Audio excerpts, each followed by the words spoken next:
Tonight on this Easter Sunday, we're going to take you to a place outside our world. It's not Mars or Venus, but it might as well be. It's a remote peninsula in northern Greece that millions believe to be the most sacred spot on Earth. It's called Mount Athos, and prayers have been offered here every day with no interruption for more than 1,000 years. It was set aside by ancient emperors to be the spiritual capital of Orthodox Christianity, and has probably changed less over the centuries than any other inhabited place on the planet. The monks come here from all over and do everything they can to keep what they call the world far away. Not surprisingly, journalists are not exactly welcome. For more than 2 years now, we've been corresponding, negotiating, and frankly pleading for an invitation, but ran into one monastic wall after another. Then, much to our surprise and delight, a few months ago, the monks said, "Okay, come see who we are." This Byzantine cross marks the border between Mount Athos and the 21st century. The monks come here, as they always have, for the beauty, the tranquility, and the isolation. But most of all, for this.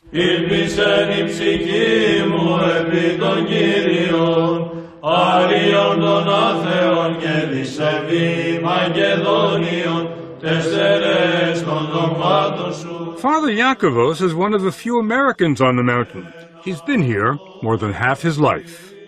You have to understand the words that we're saying in today's liturgy are the same words that Christ was saying, the same words that saints from the 1st century, the 2nd century, the 3rd century, the 4th century. And nothing has changed in Orthodoxy since then. It's the only branch of Christianity that can make that claim. Father Eliseos is the abbot, the top man, at Simonos Petros, one of the 20 monasteries. It was Abbot Eliseos who invited us here, and never let us forget what a rare privilege it was. It happened once, in 1981. The last time you invited a television crew here was 1981. Correct. We weren't going to invite you, but your persistence convinced us to open the door.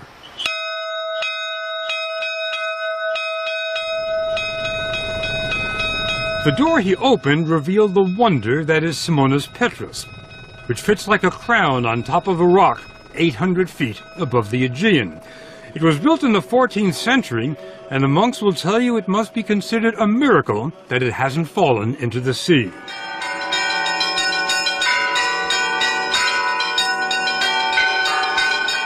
There are 20 monasteries on Mount Athos.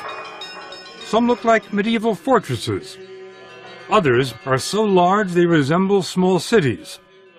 They rise from virgin forests and line the coast, shrouded in mist.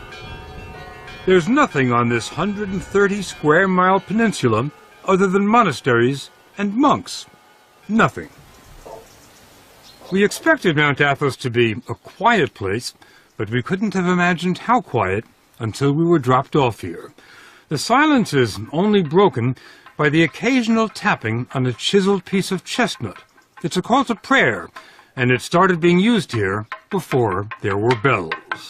Οι άνθρωποι που βρίσκονται εδώ έχουν ένα και μοναδικό σκοπό. The monks here have one goal, and that is how to get closer to God.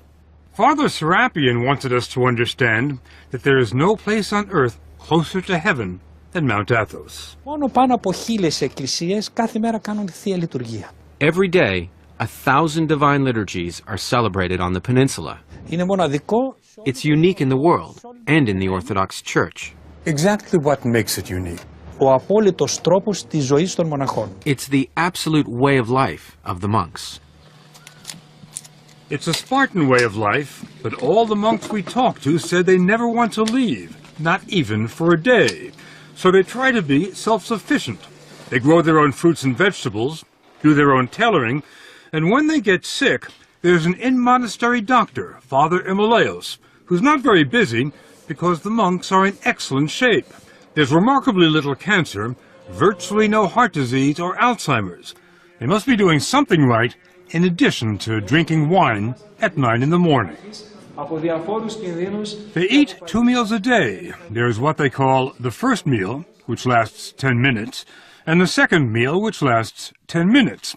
There's no meat and no dinner table conversation. The only sound, a monk reading from sacred texts. We were surprised by how busy the monks are. When they're not praying, they're working. Father Theodosius, born a Lutheran in Germany, is a mechanical wizard who has given the monastery continuous electricity and occasional hot water. Many Christians in the world, they are looking for the original church, you know, for the ancient church. You think this is the closest to the original church? Yes. When you come to Orthodoxy, you will see it has everything you ever sought for. Father Averkios takes care of the ancient footpaths here. He clears the trails. We went with him on what was, for us, an exhausting hike on the hills above the monastery. It wasn't tough for him, though. He says that after decades of roaming the world, this is his path. I've been to many places. Tell me where. From Switzerland, of course, from Sweden, Finland, Spain, Portugal, Singapore, Australia, and Texas. Texas. How did you like Texas? I liked very much. I liked mostly the people. Now, with all the traveling you've done, how did you end up here? I was searching for a way of life. I can give all of myself to that. And I think the God of Jesus is above all the others: money, lifestyle, even family. The family at Simonas Petrus consists of 54 monks from 8 countries. Father Yakovos came here 25 years ago from Winthrop, Massachusetts. This is about as beautiful as it gets. I think so. He took us on a tour of the monastery. It'd be tough enough to build a monastery on top of a rock today, but how did they do it in the 13th century? You know, that's something which even modern-day architects are amazed at.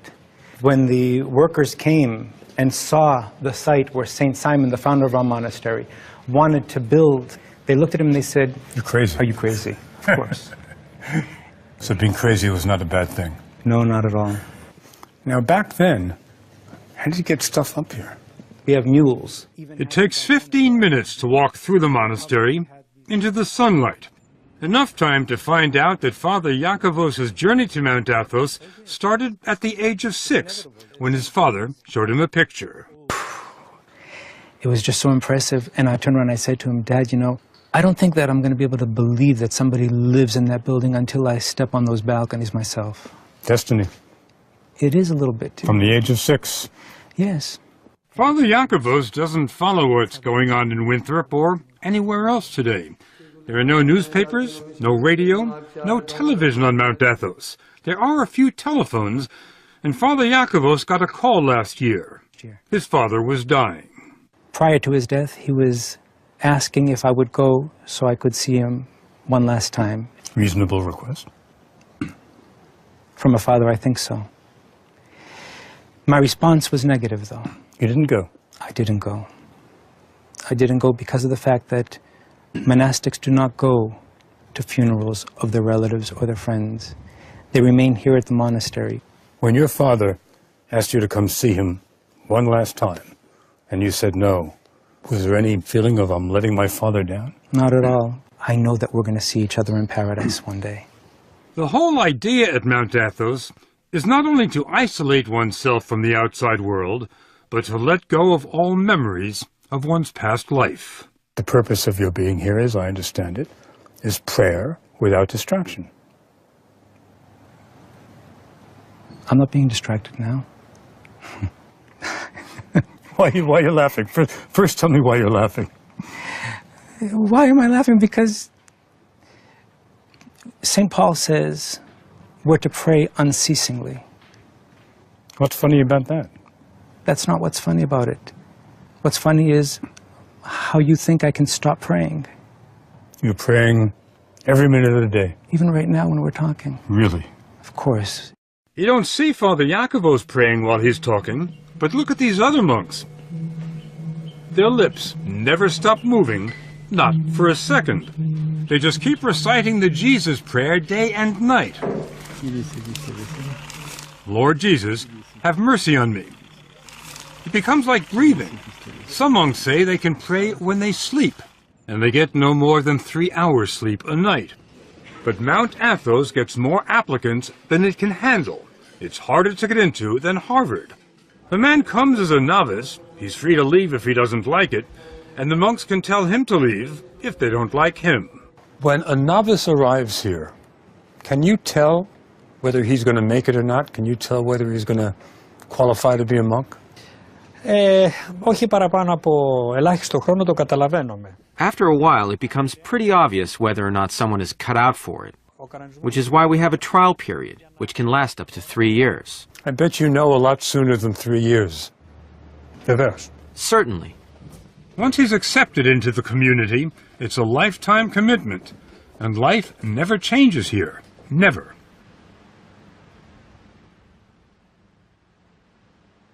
Every day at 3 in the morning,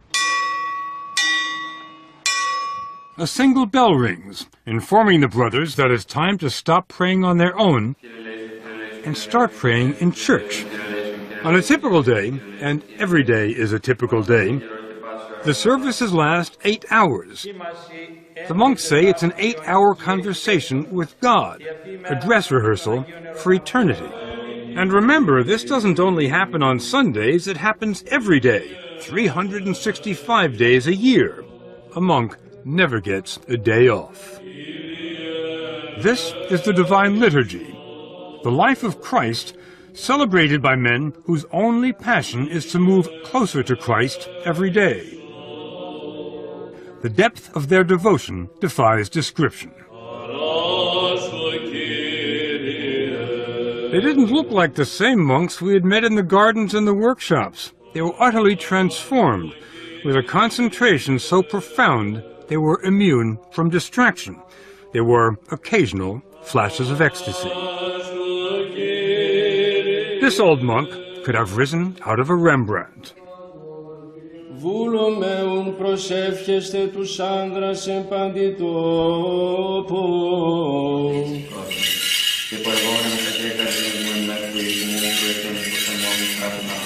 There are no musical instruments in the church, just chanting. Chanting without end.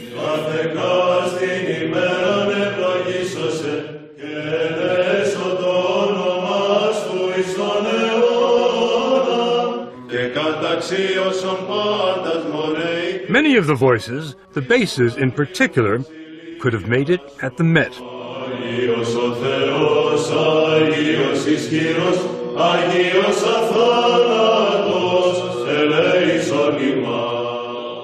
We didn't understand the words. We didn't really have to. This phrase we knew.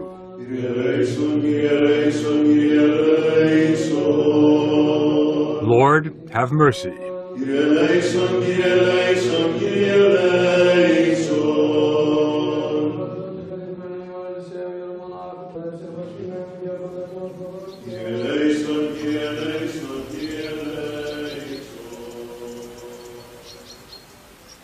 The most miraculous thing about Mount Athos, when we return.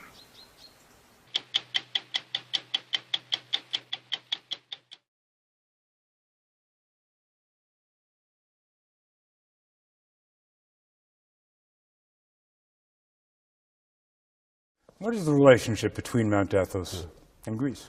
Yeah, Mount Athos is an autonomous, self-administered region within the territory of Greece.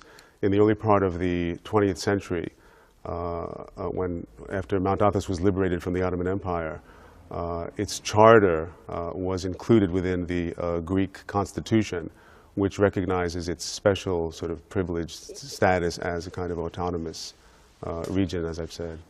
You don't vote in Greek elections? No, no. Can you hold office in Greek government? No, no. Does any monk from Mount Athos hold office in the Greek government? Certainly not. You're sort of an independent republic.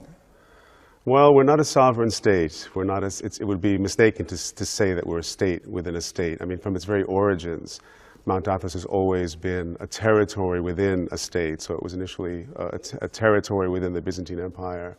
Later it was territory within the Ottoman Empire, and now it's territory within modern Greece, but it's a self-administered autonomous territory.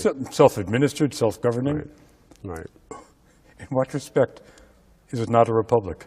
Well, we don't have our own banking system. We don't have an ambassadorial sort of system. We don't issue our own currencies and all of the things that people think of when they think of a sovereign state. You issue your own visas. We needed a visa before we could come visit you. You're referring to the piece of paper with a colorful stamp on it. That's yeah. What it took for us to get on the boat. Right. This is the Holy Mountains permission that's given to visitors and pilgrims, but it's not. It doesn't have the kind of status that it's not. We don't stamp your passport, in other words. Right. In that respect, you are, or in several respects, you're different from the Vatican. In several and many, and some would say in all. The most miraculous thing about Mount Athos may simply be the fact that it's still there.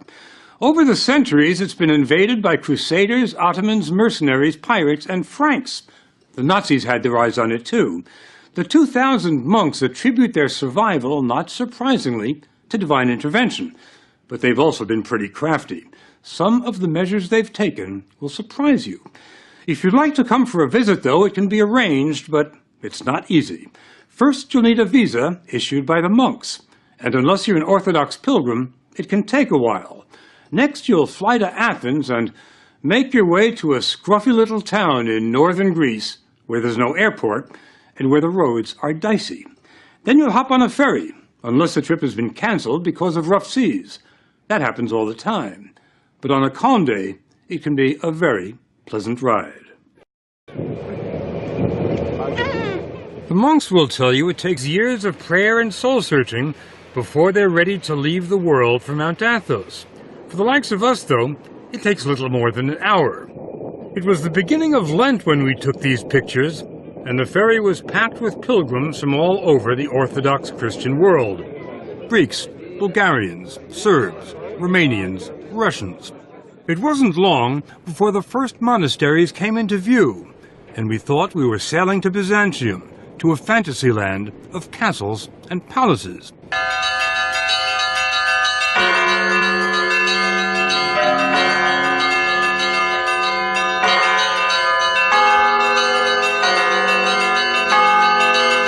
We're headed for Vatopedi, one of the oldest and largest monasteries on Mount Athos. It had the feel of a medieval city. Holiness seemed to seep from the very stones, from the frescoes on the 10th century church, from the marble font for holy water. But then there was the monastery's secular-looking centerpiece. There's nothing remarkable about the clock tower at the Vatopedi Monastery, except for one thing. Check out the time. It's just about 8:30. Now, my watch reads 2:30.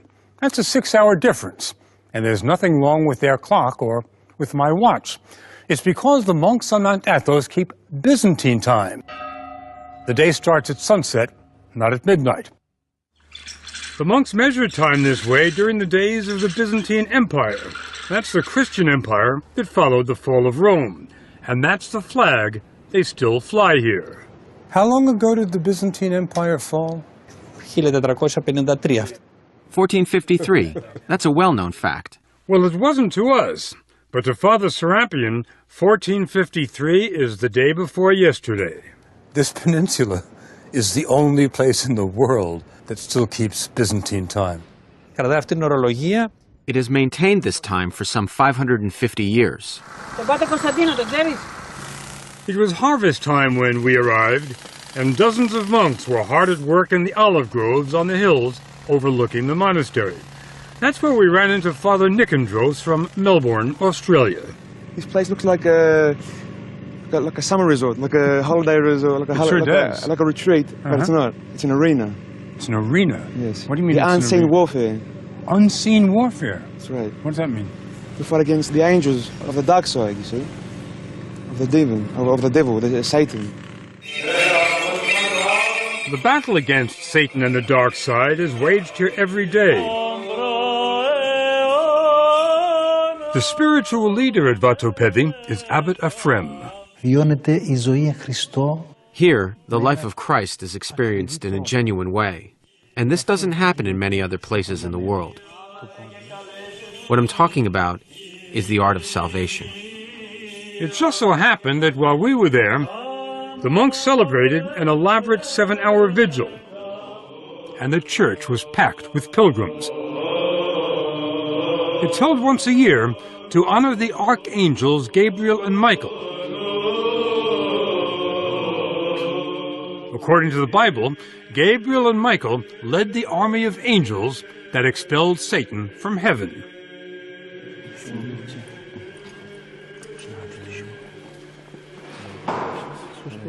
The church's relics are brought out every day, and pilgrims ask for the blessing of the saints. The most sacred relic on the entire peninsula is in this case, fabric said to be part of a garment worn by the Virgin Mary. The irony is that while the Mother of God is revered here, no other woman is permitted to even set foot on Mount Athos. It's been like that for 1,000 years. The reason, according to Orthodox doctrine, is that Christ gave the peninsula to his mother, and all other women have been excluded so as to fully honor the Virgin Mary. It's also been said that in the days before the ban, when women did come here, the monks became distracted and couldn't devote themselves entirely to prayer. They say it's been a lot easier since the last lady left. Keeping women out certainly wasn't much of a problem 300-400 years ago. Do you feel that's becoming problematic today? I don't think so, because the monastery itself and all the land around it is our property. And if we don't want women coming onto our property, we have every right to do that. Mount Athos may be the last all-male bastion in the world, and Father Arsenio says it has to stay that way. Here, we are concerned solely with purity and our elevation to eternity. If women are permitted, they bring their families and their children. This place would become a tourist attraction and no longer a place of silence. If we wanted to experience profound silence, we're advised to go to Stavronikita. It's the smallest monastery on the Holy Mountain, but it has some of the most remarkable treasures. You stay in the silence just by walking in. There's no electricity here, so the icons and mosaics are illuminated only by shafts of sunlight and a few candles. St. Nicholas, the patron saint, John the Baptist, and the Virgin Mary. We were stunned by the magnificence of the art here, but then we ran into Father Maximus, a former professor at the Harvard Divinity School. He told us what we were seeing cannot be described as art. They're devotional objects, and they're part of the living liturgical life of the church. So we don't have any art, and we're not a museum. I mean, to put it starkly. Whatever you call it, it's priceless. That's why the monasteries have been invaded and plundered so many times over the centuries. The monks' most recent brush with history happened only 70 years ago. The Nazis were coming their way. In the spring of 1941, the Germans invaded and occupied Greece. They marched up the Acropolis, raised the swastika beside the Parthenon, and were about to invade. The monks asked for a meeting with Nazi officers who advised them to appeal to Hitler himself. And the monks wrote a letter to Hitler. A letter was written, and in the letter the monks identified themselves. They said, "This is who we are." And they asked Hitler to place the Holy Mountain under his personal protection. What kind of response did you get? Well, it seems that Hitler liked the idea and accepted the invitation to become the personal protector of the Holy Mountain. Well, let me just get that straight. Hitler, the personal protector of the Holy Mountain. That's right. That's right. Hitler did send a team of German academics to Mount Athos. They took 1,800 pictures of the mountain's treasures, and it wasn't because they enjoyed photography. Hitler wanted the monastery's riches in Berlin. The professors were sent as an advance team to catalog the treasures of the holy mountains so that a selection of things could be made to be removed. Didn't happen, did it? No, it didn't. Not a single thing was taken. Father Maximus believes they have the Russians to thank for that by the time the Nazi scholars completed their work, Hitler was bogged down in Russia and wasn't thinking about icons. That Nazi period has been largely forgotten here. To the monks, it was just one more blip on the road, and a small one at that. Today, Vatopedi is the most popular destination on the mountain. It hosts 35,000 pilgrims a year and offers more than spiritual sustenance. The monks have their own fishing boats, and the catch is pretty good. The fish are served fresher than in any Greek restaurant. The refectory dates from the 12th century, and since the 12th century, the food here has been free. Vatopedi has been supported by rich benefactors, emperors, princes, kings, and today, partially by pilgrims with deep pockets who commission icons in the making. But the ancient treasures? Not a chance. They can't even see them. They're under lock and key. It's not a new security system, but it works. Normally, it takes more than one monk to unlock the door, because no one monk is allowed to have all 4 keys at the same time. It's sort of a medieval version of the nuclear launch control. Do you keep those keys in your pocket, Father? Try not to. Father Matthew from Fond du Lac, Wisconsin, was given the abbot's blessing to let us into the inner sanctum. Once inside, there was still another hidden door. Behind the curtain? We walked into the world of Byzantium. It was hard to imagine that everything here was at least 600 years old, because the brilliance had not faded. There are almost 4,000 icons stored in this monastery alone. Oh, wow. The highlight? A 14th century icon of Christ. Every monk will tell you the sole purpose of life on Mount Athos is to get closer to Christ every day. And they say total union with Christ is only possible when they leave this world. Πρώτο πράγμα που κάνει ένας μοναχός είναι να αγαπήσει το θάνατο. The first thing a monk does is embrace and love death. Embrace and love death. Γιατί ο θάνατος... Because death is the ticket to the other life. Without a ticket, you can't travel. Where do you get the ticket? Εδώ, στη ζωή αυτή. In this life, that's what we do each day. We prepare for death. Για το ταξίδι μας προς τον ουρανό. And we are joyful about our journey to heaven. Right. Father Matthew offered to take us to the transit point between this world and heaven. When a monk dies, he's buried until there's nothing left but bones. Then he's brought to where every monk who's ever lived here ends up, the ossuary. Any idea how many skulls there are here? Thousands. I'm not sure how many thousands. Any idea how far they go back? The ones here would be to the 16th century. When you look at the ossuary, what comes to mind? Mostly I see that this is where I'm going to be. I always like to say these are my future roommates.